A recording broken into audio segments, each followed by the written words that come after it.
Beloved ones, it is with great joy that we interact with you for this your second lesson in the 14th grand secret of spiritual mysteries, eternity.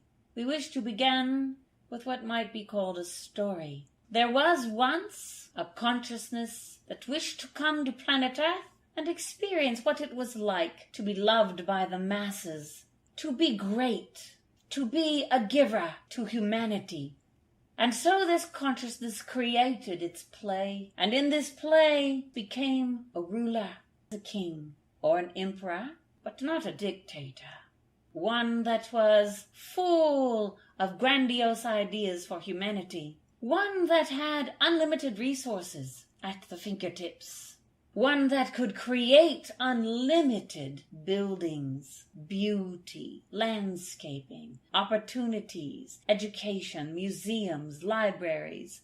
One that could imagine what the greatest gift to humanity might be if humanity were living to achieve its own greatness and to build into life that experience. So this ruler, and you may think of it as king or even queen, it matters not, had offspring, and the offspring were raised in the most royal of fashions. The offspring were raised with no needs left unfulfilled, with no teachings left ungiven. The offspring were trained in all that was spiritual and all that was wise, and they were trained in all that was fun and all that was enjoyable, and they were trained in the understanding of how one creates from within. For this was still a time when it was understood that creation came from within. There was a harmony of heart song, where those who wished could live in harmony with this song, and those who wished could experience disharmony with this song. For freedom was the byword. It was what all lived by. The freedom of life, the freedom of will, the freedom to have, to not have, the freedom of experience. And in this freedom, the offspring began to invent and create ideas of their own. And each decided to emulate the parent and to become its own grand ruler, to have its own population that adored it, to have its own area where it took care of the needs of those who were part of this kingdom, as it were. You may think of it as a queendom as well. So the consciousness that came begat itself, in other words. It reproduced itself, and in so doing reproduced the ideas of all needs met in all ways, and all wisdom taught and gained, and experience allowed, and spiritual wisdom a daily aspect of life. If you are a reader of books, you will realize that the books that make it to the New York Times bestsellers list, as it were, the books that become favorites of the people, are those books that have danger within them, or have some problem that happens to the main character.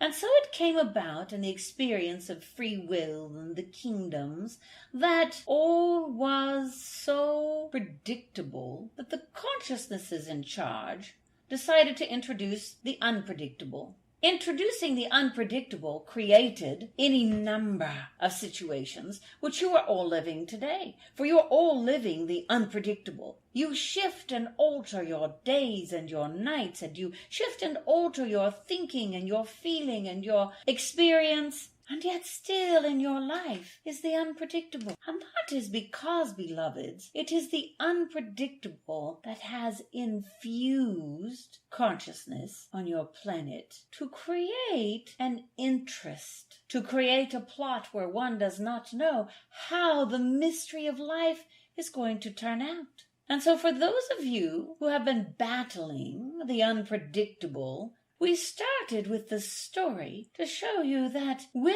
everything in life is all that you desire it to be, at some point the story becomes bland. The story becomes uninteresting. the story becomes repetitive, and each one of you, beloveds, have invented for yourselves your own unpredictability. For it is in the unpredictability that you are testing yourselves, those who decided to test themselves. It is in the unpredictability that you are discovering interest in life, for those who are seeking to be interested in life. It is in the unpredictability that you have things to complain about, for those who wish to complain. Unpredictability provides many things, and we bring this into your story of eternity. For if eternity were predictable, and everything in eternity was predictable, then who would you be, and how would your life be? It would be as though the universe were a dictator. How would you respond in life if you lived in a country where dictatorship is what ruled over your being? You would miss your free will. You would miss it tremendously. So you are the dictator of your own life. However, woven into your life, each one of you is the unpredictable. Now, you may think this goes against everything you have heard about free will or about creation or creating your own realities. In fact, it does not. For on an Earth planet that continues to increase its population, wires get crossed, as it were. Things happen in the story that you are living that were not predictable. Part of that comes because there is an aspect in your being that gives permission for eternity to have unpredictability. We suggest that each one of you look within your beingness as to how you respond to the unpredictable. Does it make you angry? Does it make you excited? Do you look forward to a day that holds the unpredictable within it? Or do you shudder at the thought that your day will not be completely in control as you wish it to be? You each have the power, beloveds, to shut down unpredictability in your life. But if you do so, you will rapidly find that the life that you are living that is so calm and so wonderful in the way you have set it up will not fulfill your soul. For in the unpredictability of life, you all have set up a parachute for yourselves, as it were. For there is rarely a spirit who goes onto an earth plane and allows unpredictability in their life that does not set up some manner of way that allows them safety in the landing once they recognize how to deal with whatever situation is coming up in their life. Unpredictable for most on your planet who have gone to elementary school or kindergarten, let us say. The unpredictable is associated with pain, fear, wanting to run home to mother where it is safe. Because the predictable was the known. Home life was the known. Even if what was in the home life might be unpredictable as to when it would occur, you were pretty sure it would occur. You just didn't know when. Even that was predictable. So to go outside of that known into a schooling adventure that was unpredictable, for some of you was frightening. For some of you who are the explorers on this planet, it was enthralling.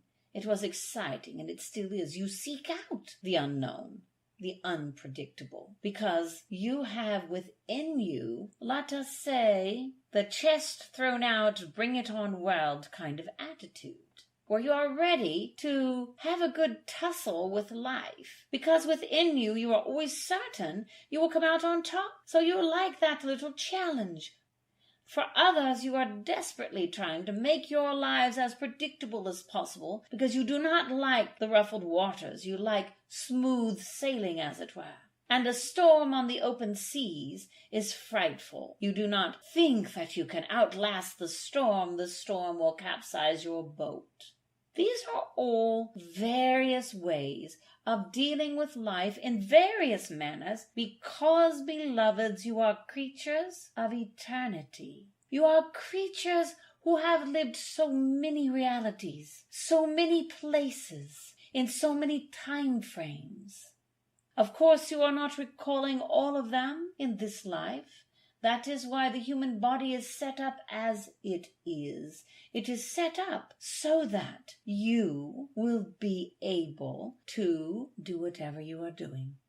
And that is the simplest format, so that you will be able to do whatever you are doing. It's also set up, beloved, so that you may change, You may change your reality. You may change your reactions. Some of you, beloveds, are in this moment living worlds and realities and understandings where you yourself have been living this for what we might call eternity. You have been in these stories for a long time, and you are looking for ways within yourself that you might shift and alter what you are living, because you have lived it forever. How do you know if you have lived it forever? You will not know in the living of it because it feels natural to your being. You will not know in the feelings of it because it seems to be that which is. You will know because you ask to set yourself free from the paradigms that you are stuck in. And then you will have the awarenesses you will begin to see and feel and experience over and over again, an awareness.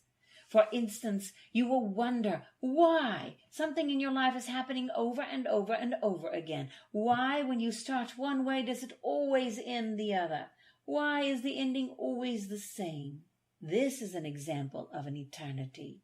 And when you find it, beloveds, ask yourselves, what is it within my being that I could have said, thought, felt, or decided to keep this as a truth of my reality? What is it within myself? And if you are seeking, it will come. Paradigm shifting is the grandest lesson on understanding how to set yourself free from those lives you have lived for eternity. When you pick up a book and you are reading it, and phrases stand out in that book, it is a clue for you. When you, let us say, apply for a passport, over and over again you are rejected. That is a clue for you. When you notice a number over and over in your life, that is a clue for you. All of the clues of what you have done eternally are in your life now. You are surrounded by them, but your job is to figure out which life and which eternity they apply to. In the figuring, in the determining, let this be your guide. I am the awakening to all that has held me in eternity's handclasp. I am the awakening of all that has locked me into repetition. I am the understanding and the recognition of that which I repeat over and over in my heart, in my mind, in my thinking, in my thoughts, and my actions. And I am the awareness of this repetition. If you will allow yourself to think in terms of largeness, paradigms, you will begin to see all of the interactions with those in your life that you are interacting with. For instance, what do you think a father should be like? What do you think a mother should be like? What do you think a stepchild should be like? What do you think an aunt or an uncle should be like? Where would that have come from? You will have filled your life experience with ideas. Some will have come from childhood. They were not yours. You did not create them. Some will have come from eternity. You have brought them with you life after life. This is not a lesson, beloveds, that says, here is step 1, here is step 2, and here is step 3. But the gift in this lesson is simply this: commanding your consciousness to bring to your awareness that which you have done time and time again, that you wish to be freed from on a soul level. That is it. On a soul level. We say expand your awareness. Look to that which is larger. Look to that which is the bigger picture. Have you been, for example, a housewife 3 times in your life, and every time it ends the same way? Have you been married more than once, and each time it ends the same way? These are paradigms. These are repetitive patterns and actions within your consciousness that you live and relive and relive and relive. The point of this message is freedom, eternal freedom. The point of this message is to ask yourself, how many times I wish to keep living this same cause and effect pattern. Eternal tendencies that live within the souls of your being. Eternity is a long time to spend living the same life and doing the same cause and effects over and over again.